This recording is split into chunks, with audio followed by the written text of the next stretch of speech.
la gente salió con sus moneditas, con sus chivitos, con sus guajolotes y puso lo que tenía y hasta lo que no tenía sobre la mesa. Pues nos toca a nosotros en estos momentos históricos, Fisgón, preguntarnos, como diría Kennedy, no lo que va a hacer tu país por ti, sino que lo que vas a hacer tú por tu país. Tal vez no vamos a salir con el cochito o con el guajolotito, pero en este mundo virtual, en este mundo digital, creo que hay mucho que podemos aportar en tiempos de la infodemia, en tiempos de las fake news y en tiempos del acaparamiento de esos que tienen mucho dinero, muchos recursos para generar narrativas, y ahí es donde podemos aportar todos. Rafael, salvo que tú digas otra cosa. No, no, no. ¿Cómo voy a decir otra cosa? Estoy totalmente de acuerdo contigo. Mira, no solamente se hace política desde la presidencia y desde las cámaras. La política tiene que llamar a la polis, tiene que llamar a la gente.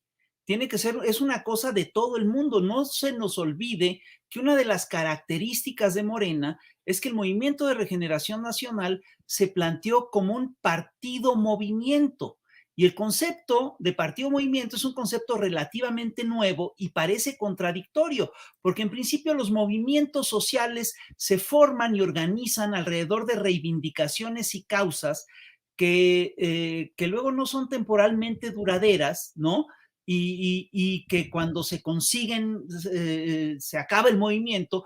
En cambio, los partidos políticos lo que buscan es la conquista del poder. Y entonces tener un partido en el poder y pretender que también sea un partido de movimiento es complicado, porque los movimientos generalmente se organizan en contra de las autoridades, ¿no? Entonces parecía una contradicción insalvable, pero yo creo que estamos aquí precisamente ante un proceso, en una coyuntura en la cual se necesita que Morena se convierta, a pesar de ser el partido en el poder, se convierta una vez más, vuelva a agarrar su dimensión de partido movimiento. Es decir, ¿qué es lo que estamos enfrentando con el tema de la reforma eléctrica? Lo que estamos enfrentando con el tema de la reforma eléctrica es un poder muy importante, que es el poder de las multinacionales de la electricidad. Es decir, no se nos olvide que el poder es un entramado muy complejo y tú tienes, por supuesto, que en el esquema clásico occidental de lo que son de lo que es una democracia, tienes un poder ejecutivo, un legislativo, un judicial, pero además tienes poderes fácticos como el cuarto poder, los poderes regionales, los poderes delincuenciales y por supuesto el poder del dinero que impera sobre todos estos. Es decir, hay que tener claro que las multinacionales de la energía eléctrica tienen un peso enorme, es decir, son un poder fáctico muy importante. Y yo estoy convencido de que una de las cosas que tienen que ocurrir es que la gente tiene que entender qué es lo que está en litigio con la reforma eléctrica. Y lo que está en litigio con la reforma eléctrica es, entre otras cosas, el tema de la soberanía energética de la nación. Es decir, hoy en día España está en una situación absolutamente desesperada porque se encuentra con que, antes tenía una empresa del Estado, una empresa que fue construida o consolidada precisamente en tiempos de Francisco Franco, ¿no? Que no es sin lugar a dudas un amigo nuestro, no es alguien a que nosotros podamos querer, ¿no? Pero fue una empresa nacional y esta empresa nacional fue sacrificada en aras de toda una serie de empresas particulares como Iberdrola, como Unión Fenosa, además, que son empresas que se han dedicado a sacar ventaja, a ganar dinero a partir de la generación de energía eléctrica. Entonces, estas empresas han llevado a España a una crisis energética bestial, ¿no? Y la crisis es de tal envergadura que en las últimas semanas, prácticamente todos los días, los españoles han podido decir, hoy pagamos la electricidad más cara de nuestra vida, ¿no? Es decir, son alzas que no se contienen. Cuando se impulsó aquí en México la reforma energética de Enrique Peña Nieto, una de las cosas que nos ofrecían es que se abriría la competencia, que bajarían los precios, que eso implicaría mejores servicios para la población, y todos sabemos que los precios no bajaron jamás, y todos sabemos que las empresas no ofrecieron un mejor servicio. Lo que ocurrió es que se pusieron de acuerdo, hicieron grandes negocios entre sí, y FEMSA hizo negocios simulados con Iberdrola, hicieron toda una serie de enjuagues que son verdaderamente inaceptables. Y hoy en día nos encontramos, por un lado, con que los neoliberales mexicanos están en una campaña muy activa en contra de la reforma eléctrica propuesta por López Obrador, y yo creo que es importante que vayamos desmontando una por una estas mentiras. La primera mentira que dicen es que con la reforma de López Obrador el precio de la luz subiría. Esto es falso. El precio de la luz subió con la reforma de Peña Nieto. Y lo cierto es que al erradicar los contratos abusivos con empresas privadas, Comisión Federal de Electricidad podrá ofrecer mejores servicios y energía más barata. Además, existe el compromiso explícito de que las tarifas no subirán más allá de la inflación. La segunda mentira gorda que plantean estos señores es que la Comisión Federal de Electricidad es un monopolio y se va a consolidar como un monopolio. Y esto, la verdad, es una mentira que es hasta ofensivo, es un insulto a nuestra inteligencia. En primer lugar, Comisión Federal de Electricidad no es un monopolio, es una empresa del Estado. Y la diferencia entre estas dos cosas es muy clara. Una empresa del Estado lo que hace es que busca garantizar un servicio que es estratégico para toda la sociedad. La razón de ser de un monopolio es la ganancia. Y esto no es lo que es Comisión Federal de Electricidad. Prueba de eso es que incluso el proyecto neoliberal de Fox, Calderón y Peña Nieto fue creciendo a costillas de Comisión Federal de Electricidad. Y la otra cosa que también es muy importante señalar es que en la reforma de Andrés Manuel López Obrador se planteó que Comisión Federal de Electricidad generaría como mínimo el 54% de la energía, mientras que las empresas privadas podrían generar lo restante. Esto no es de ninguna manera un monopolio, esto te habla de que sí puede haber competencia, pero además, como lo ha dicho Andrés varias veces, el 46% de la energía del país es un mercado tan grande como el de Argentina, que es una cosa enorme. Y la otra cosa es que se busca evitar precisamente es que estas empresas privadas no generen ganancias a costillas de una empresa paraestatal como lo es Comisión Federal de Electricidad. Y luego nos dicen estos señores otra mentira que es verdaderamente asquerosa. Es que nos dicen que Comisión Federal de Electricidad no tiene capacidad de generación de energía eléctrica. Esto es falso, esto es totalmente falso. De hecho, Comisión Federal de Electricidad ha tenido que contener su propia generación de energía para favorecer a las empresas privadas. Y esto fueron acuerdos que se establecieron en los sexenios anteriores. Es una parte importante de la generación de la energía hidroeléctrica de este país está detenida precisamente para favorecer a empresas de generación de energía, sobre todo españolas. La verdad es que Comisión Federal de Electricidad logró asegurar el 100% de la energía del país durante décadas y tiene la capacidad de generar la energía eléctrica hoy en día. De hecho, la comisión por estas leyes abusivas que se implantaron en tiempos del PRI y del PAN tiene infraestructura subutilizada y cuenta con 191 centrales de generación que en promedio solo operan al 55% de su capacidad. Date cuenta de lo que esto implica. Y esto, por supuesto, lo que ha servido es para beneficiar a los privados. De lo que se trata es de acabar con los contratos leoninos. Y otra de las mentiras que son verdaderamente asquerosas que están manejando estos señores es que las empresas privadas producen energía más barata, electricidad más barata. Esto es falso. Lo que está sucediendo es que gracias al entramado legal que se estableció en los gobiernos del PRI y del PAN, lo que ocurre es que estas empresas están parasitando a Comisión Federal de Electricidad. Y si generan energía, si dicen que generan energía más barata, es porque Comisión Federal de Electricidad está absorbiendo una parte importantísima de sus costos. Y la mentira más gorda de estos señores es que se dañará el medio ambiente porque presuponen que Comisión Federal de Electricidad solo produce energía sucia.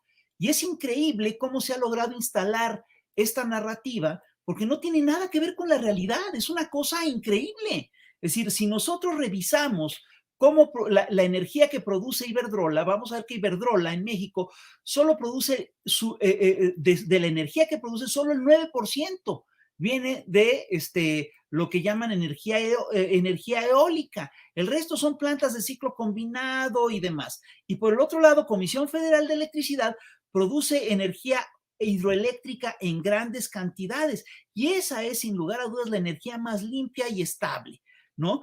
Y hay una cosa además que hay que señalar, y es que las energías que producen las empresas privadas son energías intermitentes. Es decir, la energía eólica deja de funcionar cuando deja de soplar el viento, la energía solar deja de funcionar cuando deja de brillar el sol.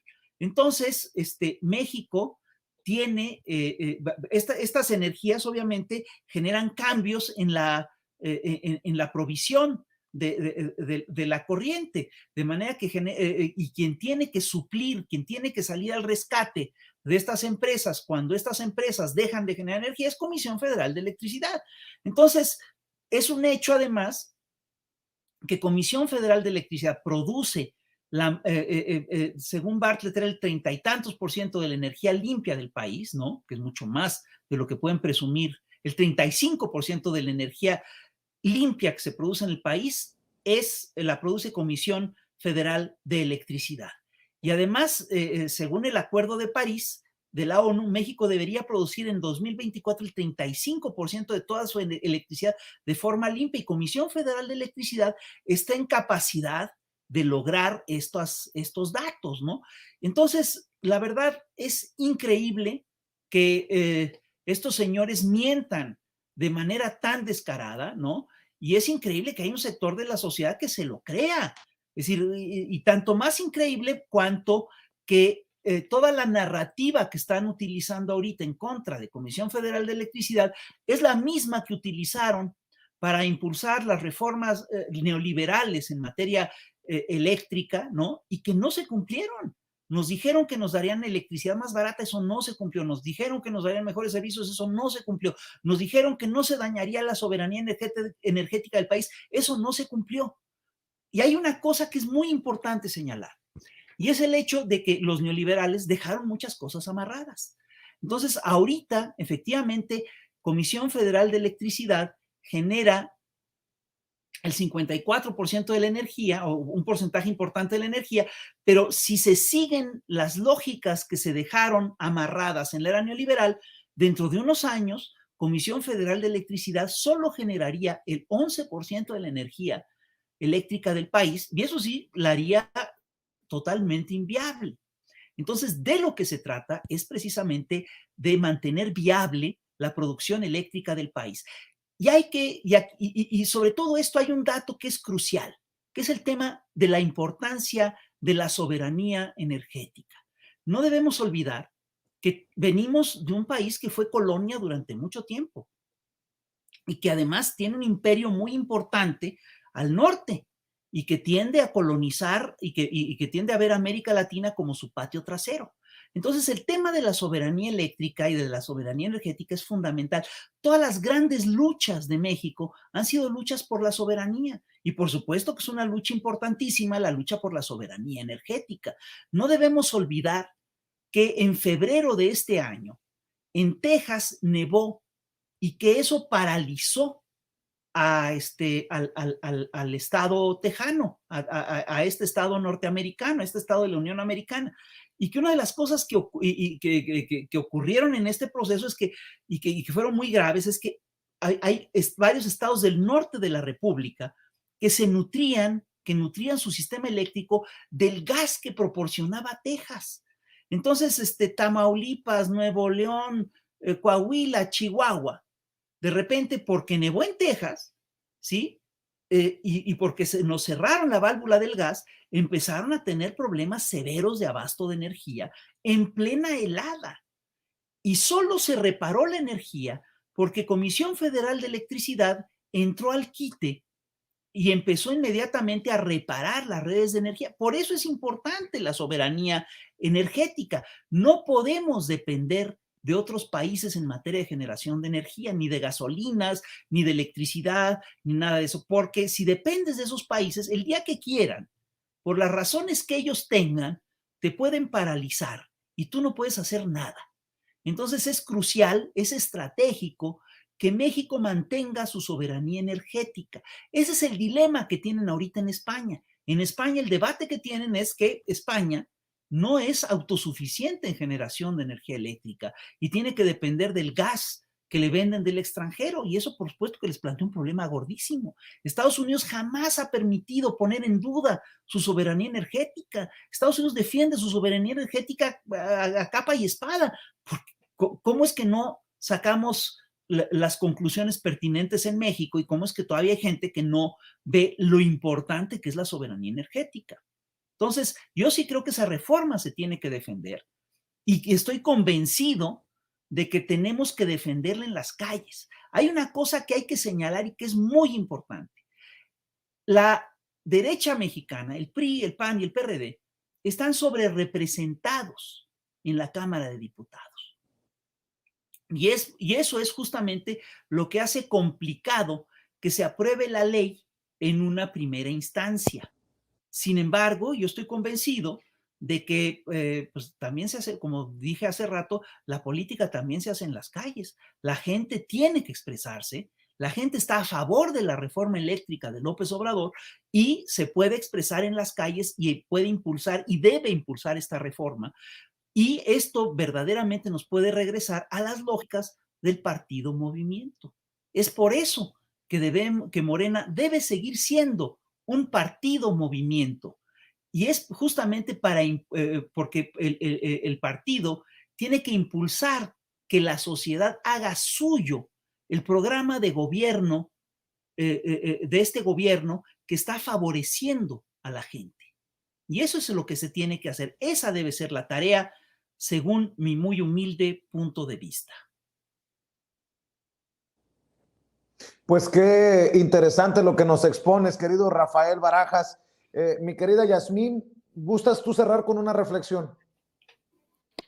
Justo, pues, por un lado, decir que, o sea, reafirmar dice Rafael que están sobre representados, pues cómo no están representados en el INE, o sea, pues, pero pensémoslo en lo siguiente, dice Rafael, ¿no? Pues es que esta es una lucha y recordemos que en el 2018 ganó un proyecto que como bandera ha tenido desde hace muchos años atrás. Hemos peleado, no es la primera vez que salimos y combatimos una reforma energética, eléctrica, lo hicimos en el 2008, lo hicimos también en el 2013, en distintos escenarios y lo vamos a tener que seguir haciendo.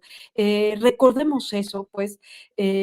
Por otro lado, pensaría yo en esto que menciona Rafael al último y pensemos que nuestra revolución, si bien se ha insistido que es una revolución de las conciencias, que es una revolución pacífica, es decir, no es armada, etcétera, aún así conlleva una estrategia, conlleva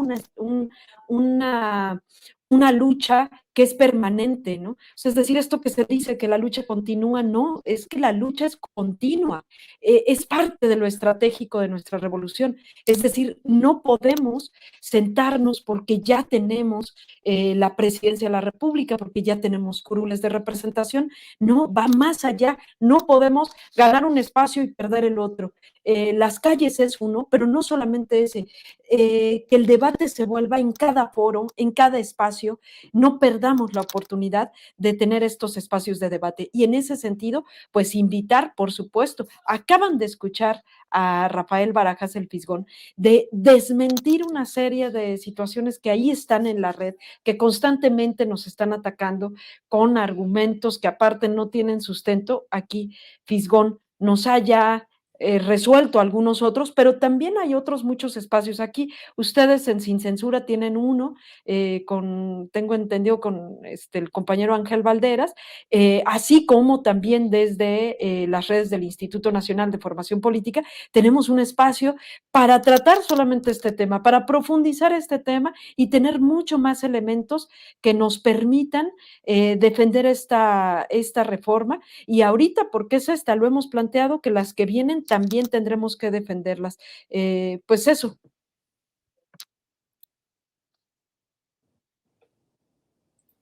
Pues mi querida Yasmín Ugalde, mi querido Rafael Barajas, ¿por qué no cerramos invitando a la gente para que ahora sí, ahora más que nunca se acerque a las plataformas del Instituto Nacional de Formación Política de Morena y pueda obtener estos recursos muchas veces al alcance de la gente, pero no tiene la información para desmontar fake news y para pues entrarle al debate en todas las trincheras? ¿Por qué no cerramos con eso, Yasmín, Rafael?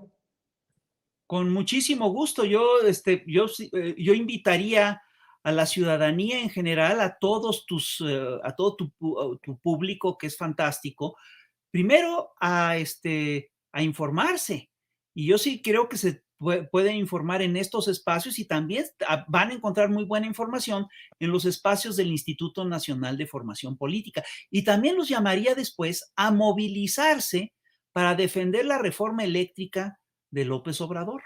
Es decir, necesitamos que esta reforma eléctrica sea aprobada para garantizar la soberanía energética de la nación y garantizar así pues un futuro estable para nuestro país, ¿no? Es decir, no basta con que estemos muy contentos con que el gobierno haga las cosas, nos tenemos que activar como ciudadanía informada, tenemos que movilizarnos. Es un llamado a la Eso me movilización. gustó. ¿En dónde encuentra toda la información del instituto nuestra gente, Yasmín, las miles de personas que continúan conectadas? Claro que sí, pues los esperamos allí en las plataformas, en Facebook, en Twitter, en YouTube del Instituto Nacional de Formación Política. En esta otra plataforma también, Morenflix, encontrarán videos de contenidos, pero bien importante, y a mí sí me gustaría enfatizarlo, sobre todo en esto último que decimos y hacemos el llamamiento a salir a las calles, es que los espacios del Instituto Nacional de Formación Política no solamente están en línea, también están en territorio con círculos de estudio. Este es otro espacio más que no hay que olvidar y que es donde podemos precisamente defender esta reforma.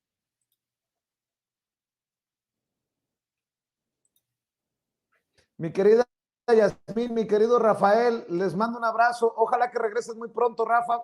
Nos vemos el Estamos próximo a tu viernes, disposición querida Yasmín. cuando digas. Y aquí andamos, en pie de Sí, que lucha. a los amigos hay que verlos más seguido. Claro que sí, Rafa. Te mando un abrazo. Gracias, Yasmín. Muy Buenas fuerte. noches. Hasta luego, buenas noches. Buenas noches. Y bueno.